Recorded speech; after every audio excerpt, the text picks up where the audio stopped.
Hello everyone, ఈరోజు నేను మీతో సరికొత్త వీడియోని షేర్ చేసుకుందామని మీ ముందుకు వచ్చాను. అదేంటి అంటే గాంధారి కిల్లా. గాంధారి కిల్లా మంచిర్యాల జిల్లా కేంద్రానికి 13 కిలోమీటర్ల దూరంలో బొక్కలగుట్ట గ్రామానికి 3 కిలోమీటర్ల సమీపాన గాంధారి కిల్లా ఉంది. గాంధారి కోట ఇసుకరాతి కొండలపైన అటవీ ప్రాంతంలో నిర్మించబడింది. మంచిర్యాల పట్టణ కేంద్రం నుంచి గాంధారి కిల్లాకి వెళ్లే దారిలో ప్రకృతి సోయగాలు పశుపక్షాదుల నడుమ వెళుతూ ఉంటే ప్రకృతి ప్రేమికులు ఫిదా కావాల్సిందే. అంత అందమైన ప్రదేశం ఇది.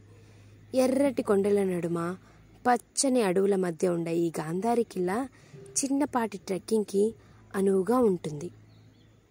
ముఖ్యంగా ఉదయం లేదా సంధ్య వేళల్లో ఈ ప్రాంతం మరింత సుందరంగా ఉంటుంది.